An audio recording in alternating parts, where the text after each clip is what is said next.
more to the core. I love talking about the core. I love getting deep. Let's do it. Just like go through, clear it out ourselves, and just like hide in there. What's crazy to me is that they found a crazier building than the last one. Right? Yeah. Yeah. We were. Like how? Wait, so we recording? Yeah. This more to the core. This that thing. We're here with wolves at the gate. What's up, dude? So I just wanted to get that in the interview. So did you play at the last Masquerade? Oh yeah. Yeah, we played a lot at the last Masquerade, and when we came here, we're just like, how is this building wackier than the first one? Yeah. It's crazy. The cool thing is that that one's gonna fall down. This one can't because it's already in the ground. Yeah, made out of concrete. Yeah, that's it. Yeah. The old one was a little bouncy. Yeah. Yeah. Heaven was bouncing for sure. Yeah. Yeah. So you guys just got off stage, Yeah, we did. killed your set. How do you feel about it? It felt fast. Sometimes the sets feel like they won't ever end, but sometimes they feel like, how are we on the 5th song already? Yeah. It's flying. It was also not nearly as hot as most of the shows we've played Okay. this tour. Yeah. There's air conditioning here, which Blowing hard. they're going for it, which we appreciate. Last show, I just looked like I jumped in a pool. This is. I wouldn't be sitting here because I would feel bad for this Yeah. furniture. It was that bad. Yeah. Not what venue, but where was it? Yeah, Like Florida, city? Florida? and Okay. Texas. Yeah. Florida and Texas. Pensacola was rough. Orlando was rough. Houston was okay. Yeah. Yeah. Arizona was rough. Lubbock was. Oh, where'd you play in Arizona? Phoenix. Yeah. Yeah, that one was. That rough. was a hot one. Yeah. Yeah. Oh Yeah. yeah. Vegas was hot, of course. Yeah. So I noticed more so on the drummer. I went up on the terrace to get footage of you guys looking down. Yeah. And like his hair was blowing Oh, yeah. like a motherfucker. Like like there's an air conditioning unit right next to him. No, I don't know if there was, but it seemed like No, we it. bought him a fan. Okay. Yeah. We're very DIY, very simple, And I've been telling Abishai, I'm like, his name's Abishai, by the way, in case you didn't know what that word was. Okay. His name's Abishai. Sick Abishai. name. Abishai. Yeah. Abishai. Awesome. Yeah. Yeah. Good luck at Starbucks. Every time. Ambishine. It's wrong every time. Yeah. Today was Abigail. Yeah. It's like a guy with a mullet and a mustache. I watched a guy Yeah. at Arby's actually spell his name out, still get it wrong. Yep. That was the Ambishine. Yeah, that was fantastic. Yeah. He said, "I'll do my best." Yeah. But I was like, dude, you got to let us buy you a fan because these shows have been gnarly. Absolutely. Yeah. And so he's like, no, we don't want to spend the money. I'm like, dude, it's a fan. Yeah. We can buy you a fan. Yeah. And we got it from him. He's just As like, a drummer, I appreciate you. oh, yeah. Oh, yeah. He was like, oh, it feels so good. Yeah. We had to keep him happy too, because if we don't run ears, so if Yeah. he's off time, we're all off time. Yeah. Yeah. Yeah, he's our metronome. Yeah. Yeah, you gotta keep the drummers happy. That's right. You know how hard it is to find a good one? Well, we know. Yeah. You don't need to tell us. He's our 6th drummer. Yeah, I was gonna say we've been through a lot of Okay. them. But he's been with us for like 7 years. So. Yeah. Yeah. Yeah. Yeah. Yeah. Yeah. Yeah. Yeah. Yeah, man. Were you guys there at the beginning of what was at the gate till now, both of you? So Steve was. yeah, Steve so was, I okay. started the band back in 2008. Nick joined the band right before we got signed. Okay. So we had a different vocalist. But so basically, yeah, I mean, when we were alive to the world, Yeah. Nick was. When we did our first Okay. debut, full length, that was me. That's when Nick started. Okay, cool. Yeah. About the set flying by and being fast, is that a good thing? Generally, it's a good thing when time's flying by, but is it good to you? Yeah. At it's- that time? It's good. It's good in one sense because, yeah, it doesn't feel like, oh man, this isn't going well. But it's a bummer because, I mean, for 24 hours, well, however much we're awake for, we're doing everything to get to the show. We spend so much Yeah. time driving, setting up, doing all these things. It's like we're doing all that for 30 minutes. And so you want to get the most out of it. And so when you're for me today, we're on the 5th song, I'm like, dang, we're we're almost done. Like, I'm not ready to be done yet, So Today's set did feel like it flew by. Yeah. Have you guys ever thought about like playing them slower?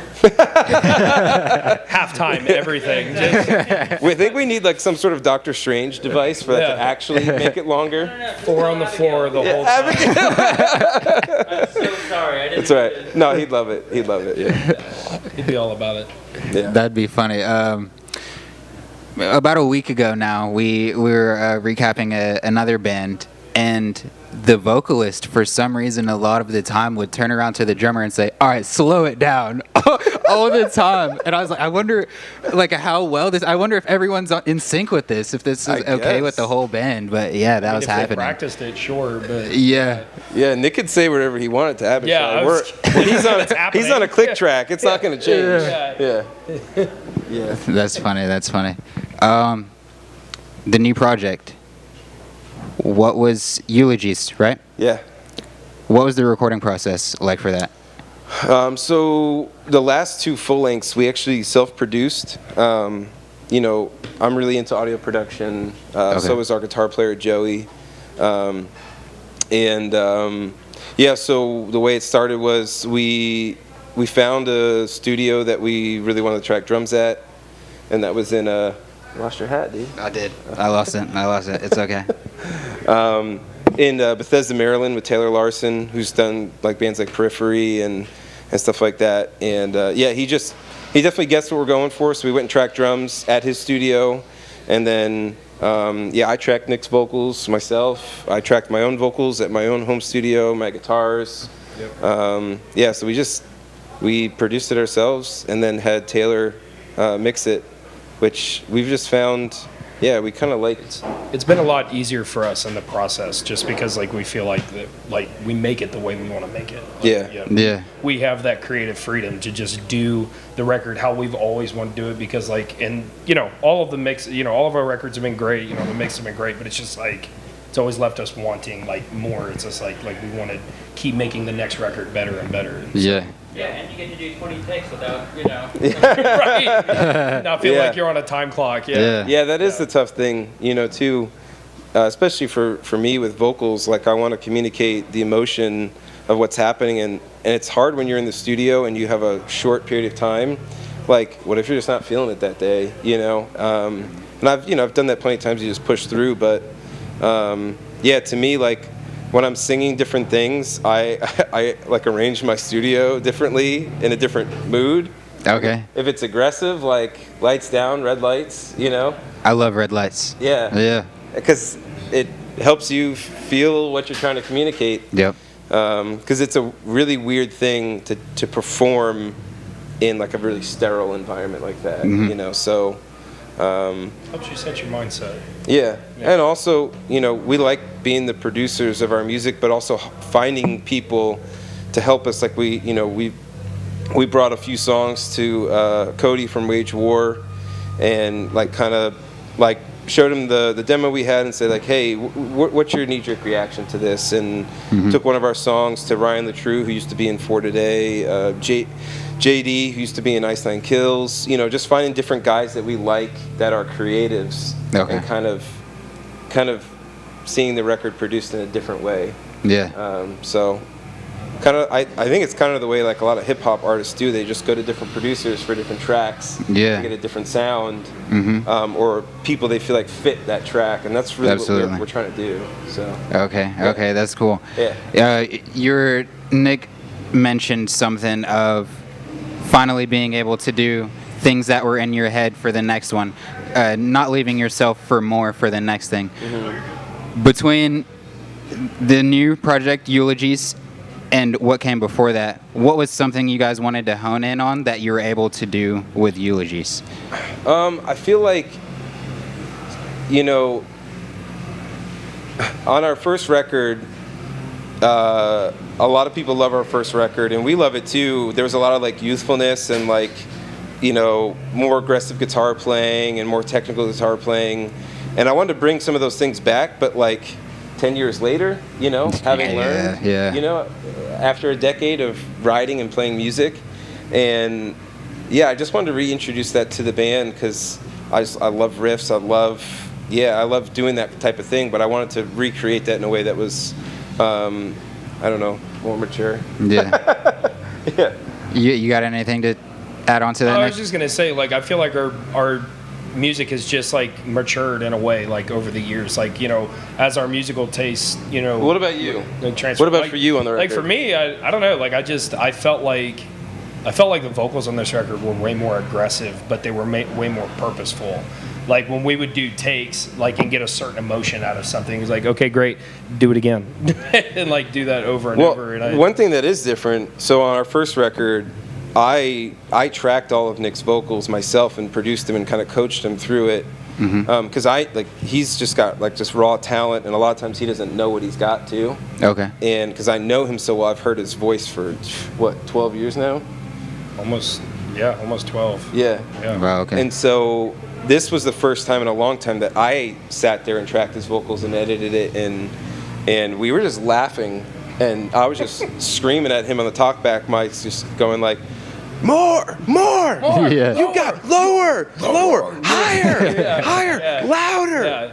Yeah, so it was kind of like fun to. It just felt more open. It felt Yeah. more free to just like try new things, and like every time we would try something, it would fit. Yeah. Like it would just work, and it ended up producing obviously what you hear now. You know, which like, yeah, over the years, like my range has like just kept expanding and kept growing, and like trying different things as a vocalist. And I just keep trying to stretch you. Yeah, pretty much. Yeah, Yeah. that's the goal every record. Just more stretching. Yeah. Yeah. Okay. I drew a blank. You got it? You got any questions? I don't know. I mean, I had a lot of banter in the beginning there. Hey, we like banter. Yeah. Yeah. It was good.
Atlanta, thank you guys.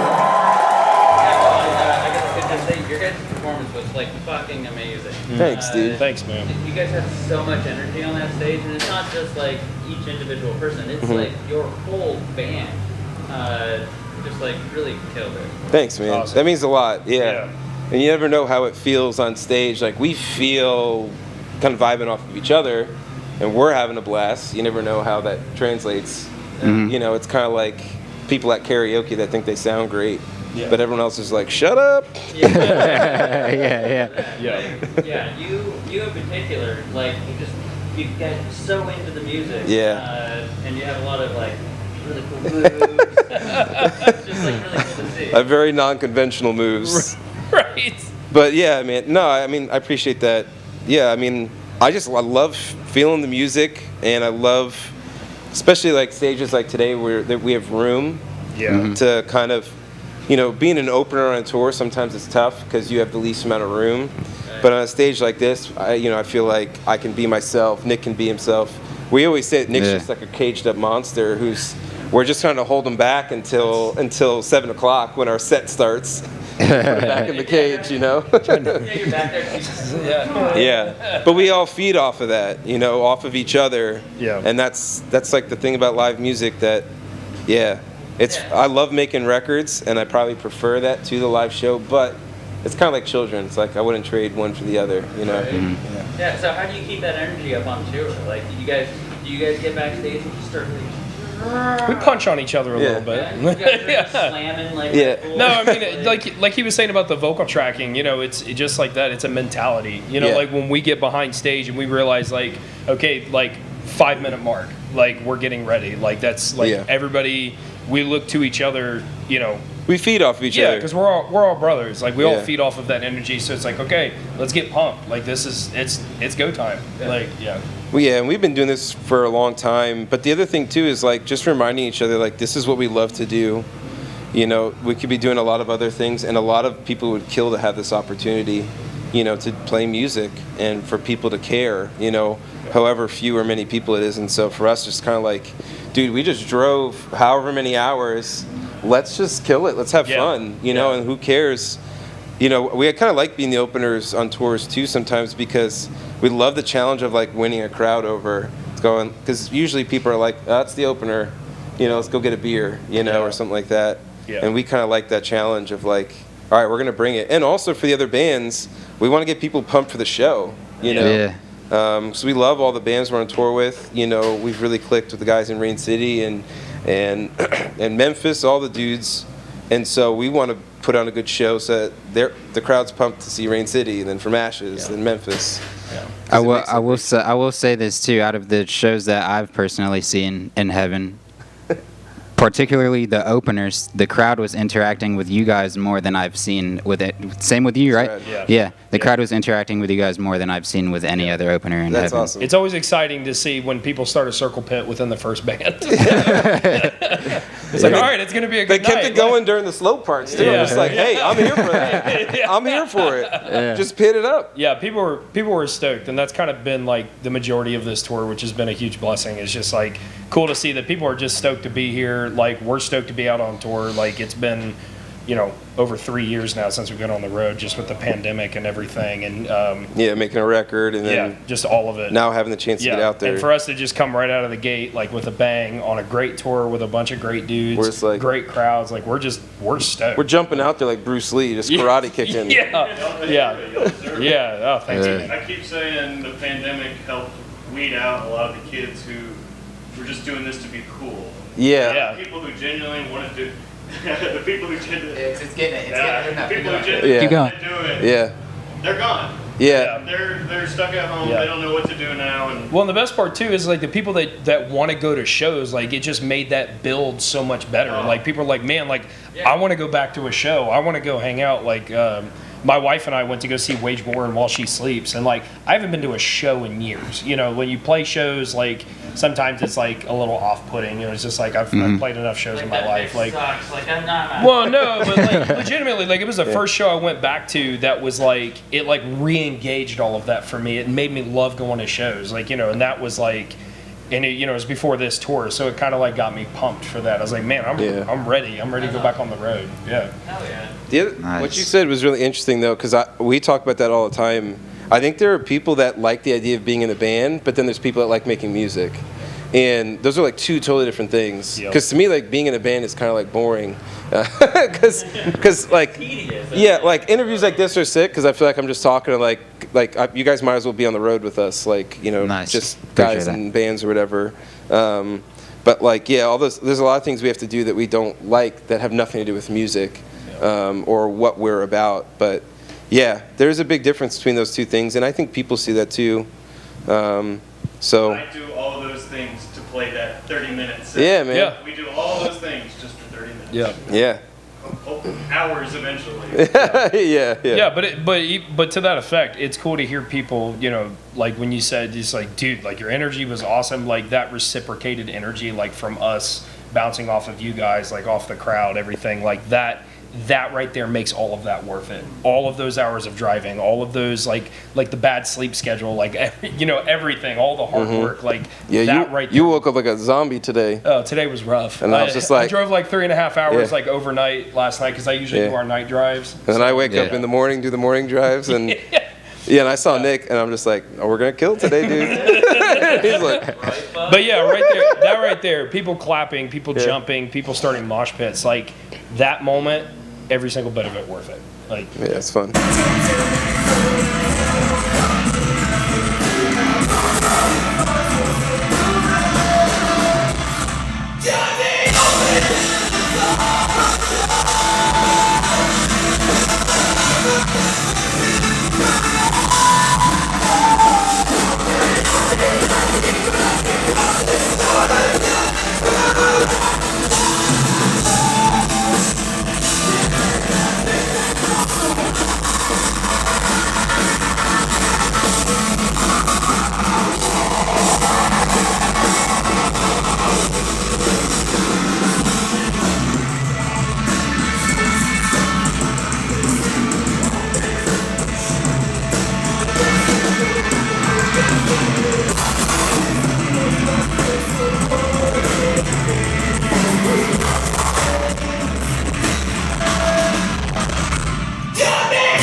Nice. So you mentioned you have to do a lot of things that are more so on the boring side. You don't really want to do it. It's not as fun, and it's not what you're about.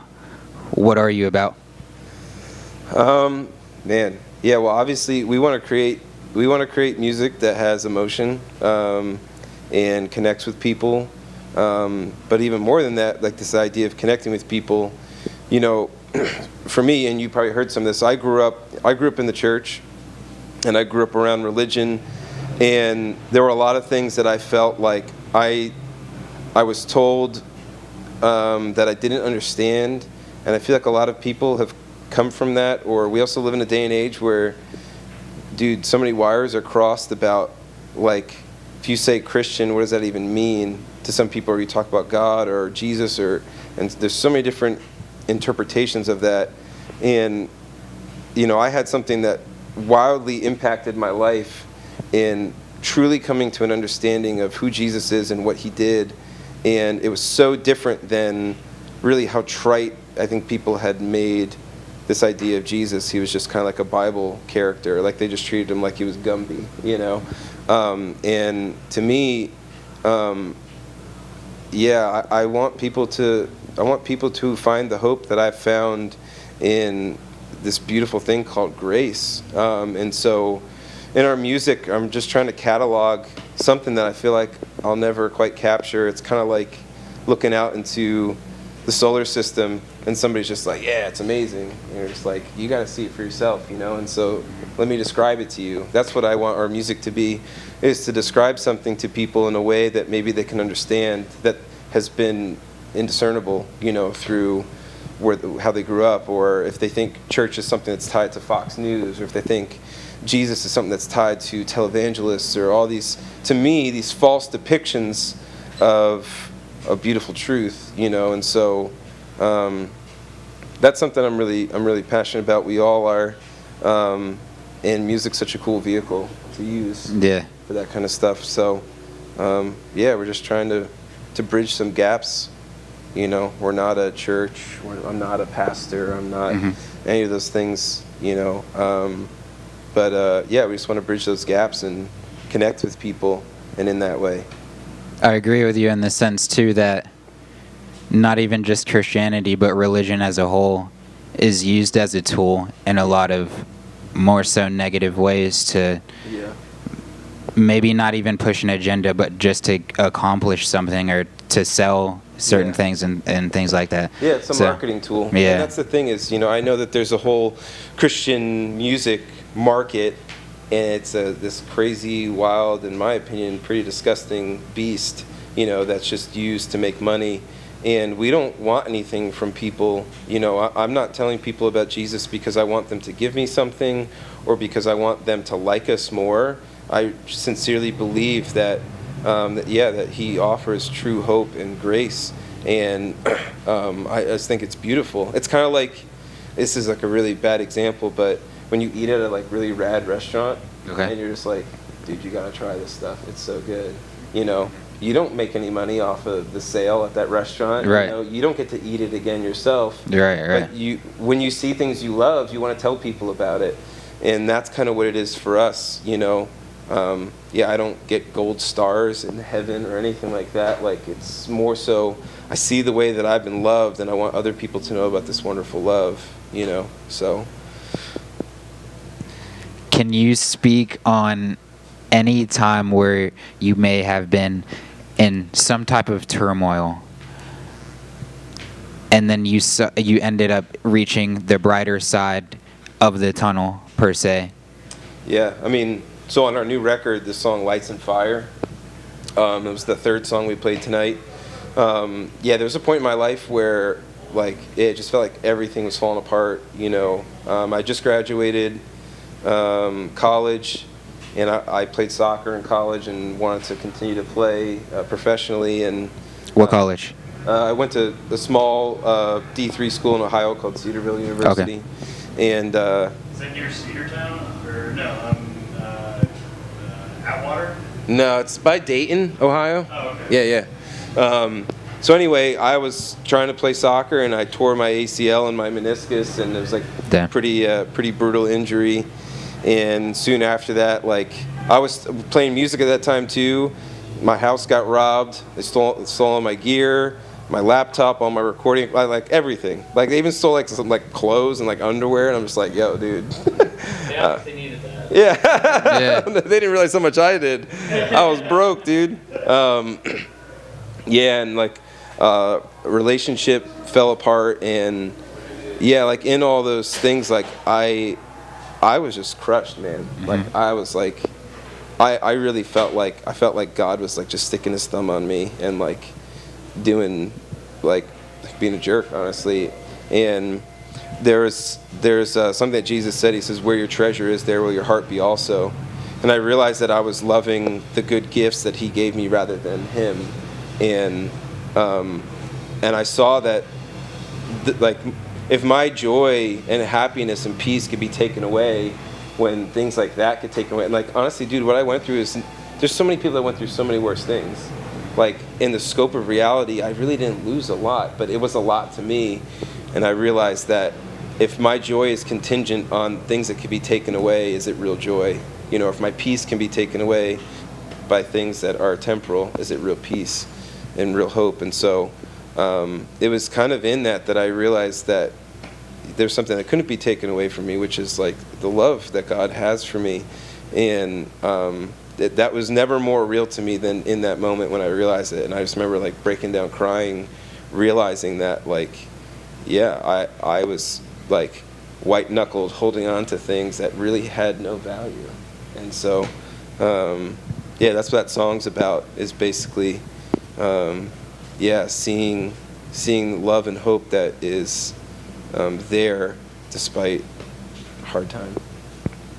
I like that.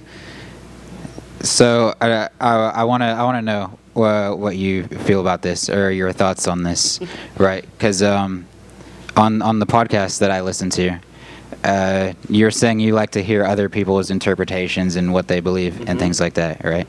And so my grandmother, very hardcore Christian, and I grew up always questioning things because I was too thrown into the church as well, right? And just the story of Jesus was always weird to me, in the sense of, first as a child, I was like, why only this one person? Why is this one person singled out and there can't be another Jesus at all? There's like billions of people, and why is there only one Jesus? So fast forward to now, I feel like Jesus is a metaphorical thing, and Jesus is something that's inside all of us, and it resides with belief and faith, all the things that are preached about. And I think that Jesus energy, the metaphor of Jesus, is something that's inside all of us that can bring us up from turmoil, as long as we believe and as long as we have faith. What do you think about that? I think, I wouldn't, personally, I wouldn't word it that way, but I think what you are seeing is that, the idea of redemption, the idea of hope, the idea of being selfless, all of these like beautiful virtues that are found in his character, when we stop and look at it, we realize that like those are really beautiful things. Like that's a wonderful characteristic. Like those are things that we should want to emulate. And so I think that's probably what you're seeing. Everybody's looking for love, right? Everyone wants to experience love, or to give love. And to me, I think the greatest expression of the best definition of love is doing the greatest good to somebody else at the greatest cost to yourself. I believe that's the greatest expression of love, because that means you get nothing out of it. You've done that purely for the sake of the other person. And that's what I found in the gospel, is that Jesus did something completely for me that completely costed him. And so I can see where you're pulling some of those threads, out of that, and seeing how, it works in your life. And so I can see where you're getting that. Yeah, because even to what you're saying, and even in the Bible or stories, I think all the characteristics we were talking about is all things that Jesus and the stories had to embody to be able to withstand what he was going through, to be able to give to you. Yeah. I agree. Yeah. We got deep, everybody. I like how we came to the agreements, even though our thoughts are different on it. You know what I mean? Yeah. Well, for me, I just try to find that kernel of truth that I'm like, yeah, I'm with you there. Yeah. Is anyone still there? Of course. Some people are like, this is cringy. Of course they're still there. They're talking about religion. Any closing... This is going like times 2 speed. Yeah, that's funny. Any closing notes you want to tell to the people? Anything that's coming up? Anything? Well, either one of you. Yeah, Nick, we're working on new music, right? We are working on new music. Yeah, I was gonna say you better be ready, because we ain't stopping. We're coming harder than ever now. Yeah. We're pumped. We just re-upped with the label, so we're ready to go. We're getting ready to bigger and better and badder. Yeah, I'm sorry to cut you off. I gotta ask this for Nick though. Yeah. And maybe you play a part in this as well.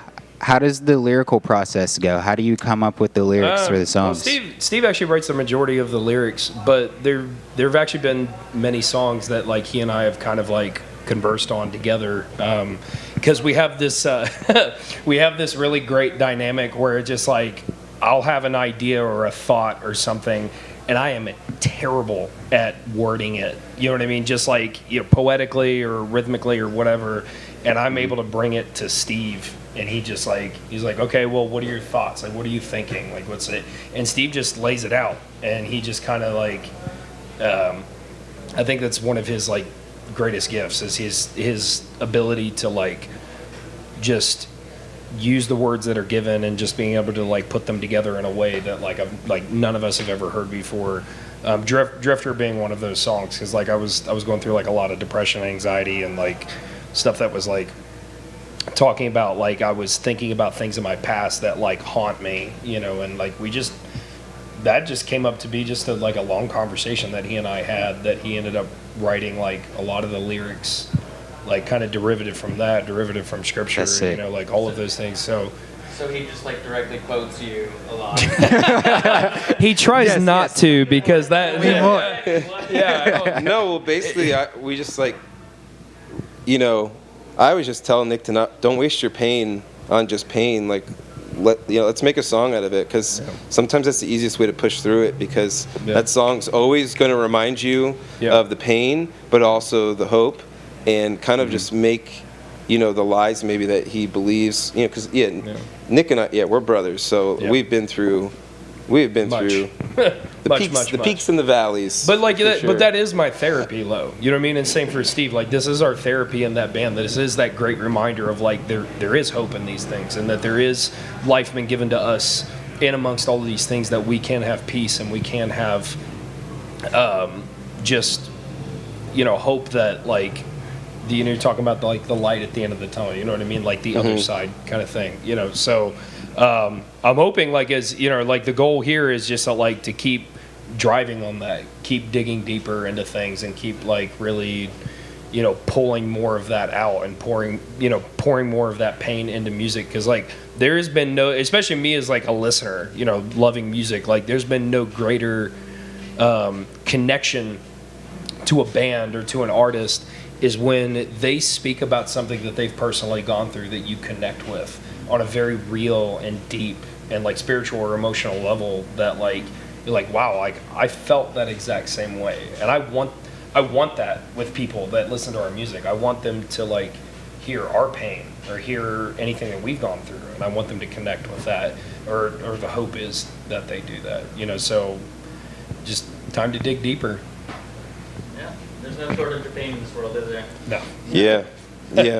Bummer. Yeah, well, music can be a catalyst to help people, and that's also why we love making music too, so we know we're human, and so whatever we're feeling, somebody else is, and maybe they can be helped through it.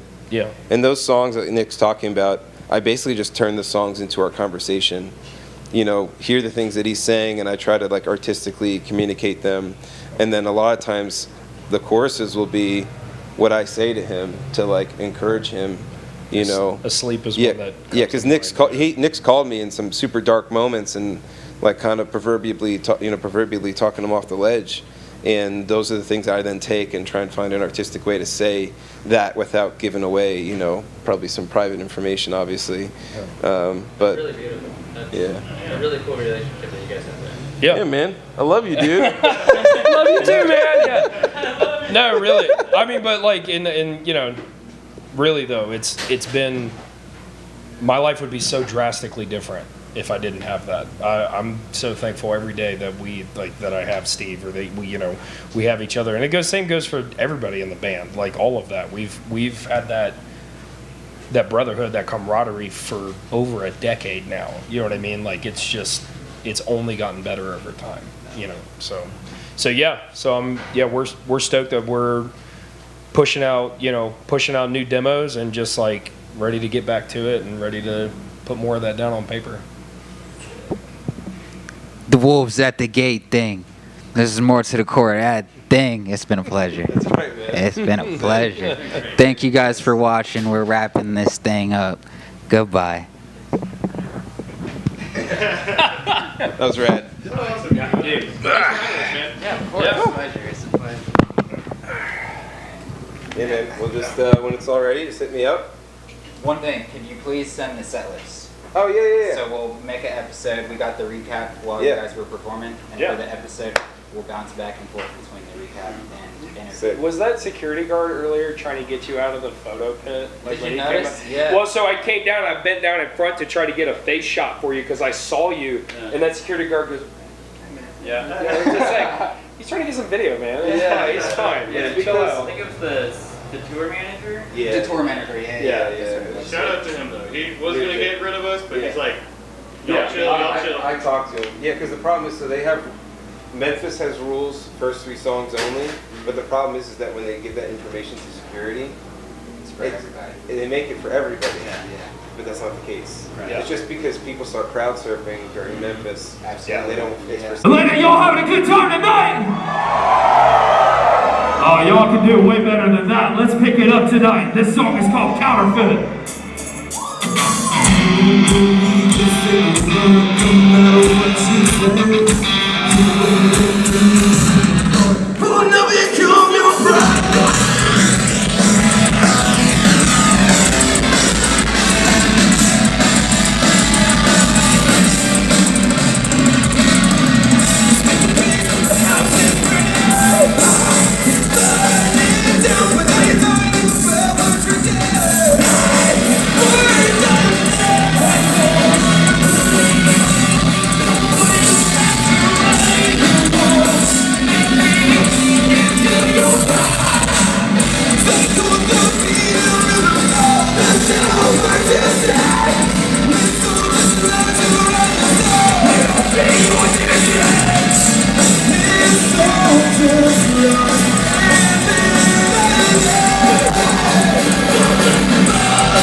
Does everybody feel more relaxed and free with their lives?